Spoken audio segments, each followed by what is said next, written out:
Anda kembali di Nusantara Petang dan kita masih di segmen Dialog Nusantara Petang masih bersama dengan Mas Ahmad Heri Firdaus, ekonom dari Indef, membahas mengenai harga cabai yang terus meroket. Mas Heri, ini mengenai kestabilan harga, ini tentunya juga mempengaruhi bagaimana pasar ekspor begitu ya. Nah ini bagaimana dinamikanya? Kalau harga domestik meningkat, ya jelas harga ekspor juga akan meningkat gitu, atau bahkan pasokan untuk diekspor justru berkurang gitu, karena jangankan untuk ekspor, pasokan untuk di dalam negeri saja tidak cukup gitu ya. Jadi jelas ini akan berdampak buat penerimaan devisa, tapi itu tidak signifikan. Nah juga solusinya ini kan lagi-lagi biasanya ditutup dari pasokan yang berasal dari import gitu. Jadi apabila kita mengurangi apabila kita terdapat kekurangan pasokan di dalam negeri, nah biasanya ini pemerintah mengambil jalur langsung memutuskan untuk mengimpor. Nah di sini timbullah kompleksitas ya, dan beragam tantangan lagi gitu. Seperti contohnya ya lagi-lagi kita ketergantungan sama import gitu ya.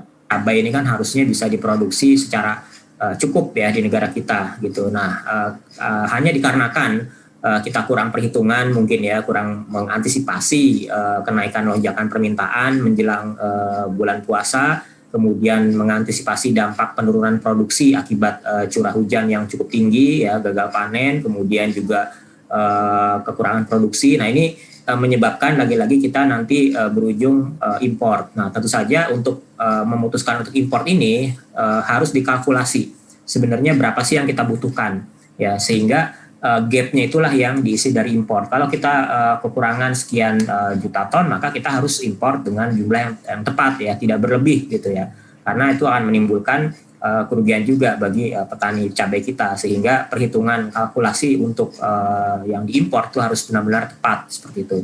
Kemudian itu adalah persyaratan bagi yang impor ya. Importir cabai itu harus ya dihimbau atau katakanlah diberikan kewajiban agar mereka melakukan budidaya cabai. Jadi nggak hanya import saja, tapi juga melakukan budidaya di dalam negeri ya, sehingga nanti dalam kedepannya budidaya cabai kita akan semakin banyak seperti itu. Jadi harus ada ketentuan dan aturan yang juga menguntungkan buat negara kita ke depannya seperti itu. Iya, karena sebenarnya justru yang perlu didorong adalah bagaimana kita bisa mengekspor, bukan mengimpor begitu ya, Mas Heri? Betul. Ya, tapi yang terjadi pemerintah malah baru-baru ini kan mengusulkan untuk impor seperti itu. Iya, nah ini salah satu upaya juga dari pemerintah untuk bisa menstabilkan harga adalah melakukan operasi pasar. Menurut Anda seberapa efektifkah operasi pasar ini bisa berdampak terhadap penurunan harga cabai sendiri? Iya, kalau operasi pasar itu wajar dilakukan ya apabila memang ada suatu komoditas yang harganya tiba-tiba melambung tinggi gitu ya. Namun perlu diingat bahwa operasi pasar ini kan bersifat sesaat gitu ya.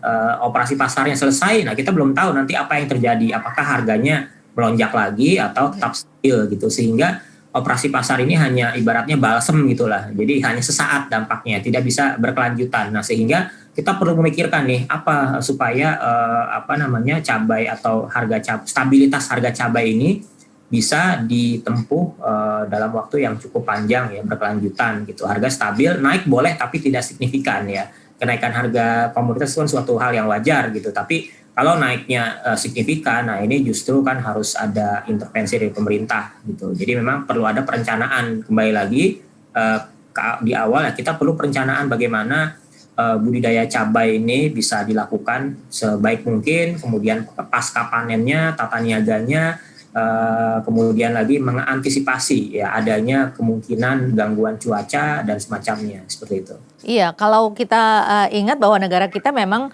memiliki juga pergantian cuaca yang juga cukup ekstrim begitu. Dan saat ini juga kita masih dalam siklus La Niña juga begitu, dan ini nantinya juga akan kita hadapi masih dalam jangka waktu yang cukup panjang. Nah untuk mengantisipasi hal ini nih apa yang harus dilakukan oleh pemerintah?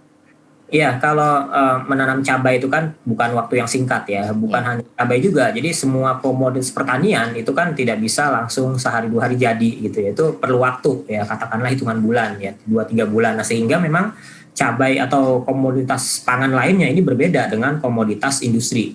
Ya, ini kan ya hari ini bikin besok bisa dijual, tapi kalau tanaman pangan ini tidak bisa, sehingga perlu ada perencanaan jangka panjang dan jangka menengah gitu. Bagaimana oke, katakanlah untuk mengantisipasi atau untuk menyelesaikan permasalahan kelangkaan ini ya, untuk menutupi kelangkaan ini kita impor ya. Nah, tapi saya inginnya tuh impor tidak hanya sekedar impor, kita harus punya perencanaan ke depannya.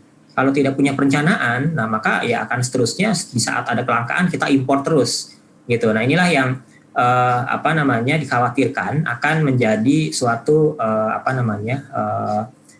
ya hal-hal yang tidak seperti contohnya ada pihak-pihak yang ingin mengambil keuntungan sesaat. Jadi mereka tahu bahwa harga cabai lagi langka, seperti itu. Kemudian importir bergerak untuk mengajukan permohonan impor.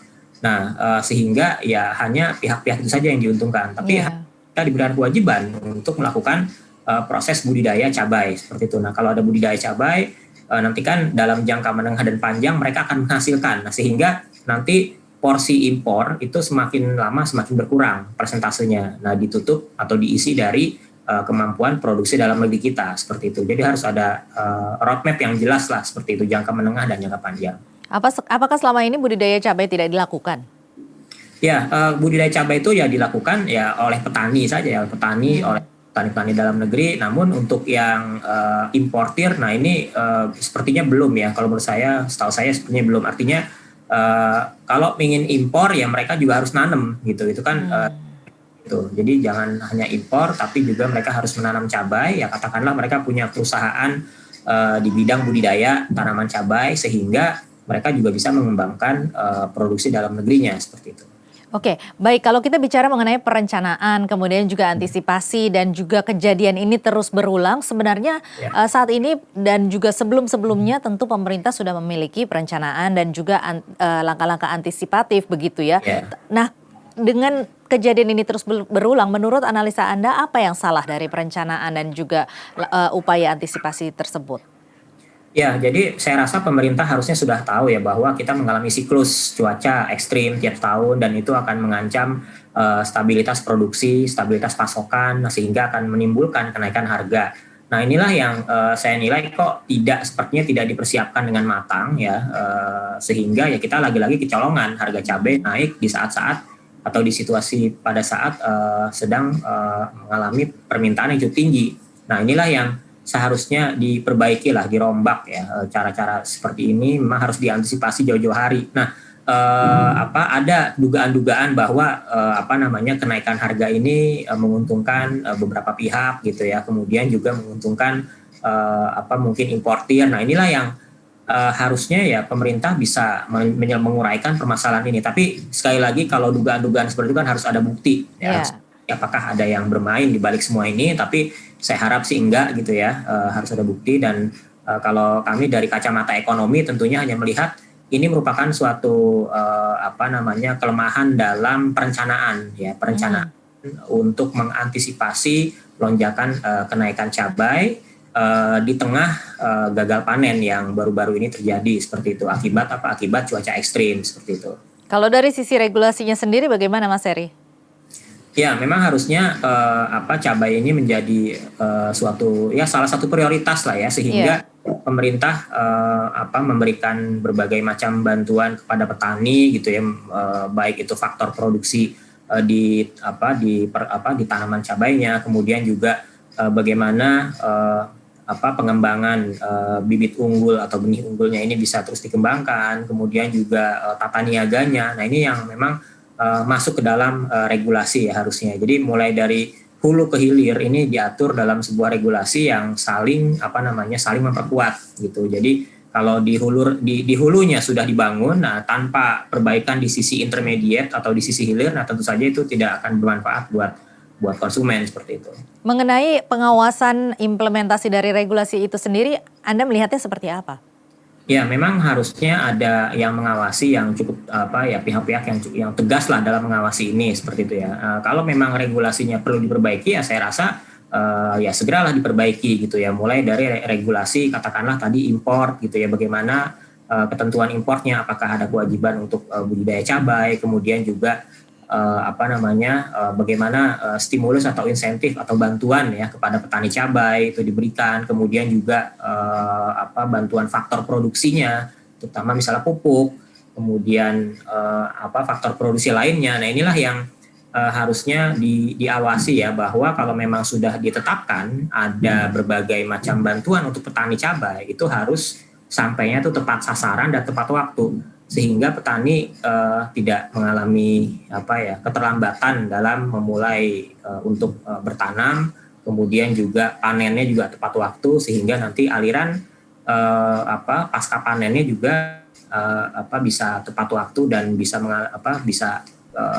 menambah pasokan di pasar seperti itu. Baik, jadi kelemahan-kelemahan tadi itu mulai dari perencanaan sampai juga dengan implementasi dan juga pengawasan regulasi ini yang harus diperkuat oleh pemerintah begitu ya Mas Heri. Baik, Mas Heri terima kasih banyak sudah bergabung bersama kami di Dialog Nusantara Petang.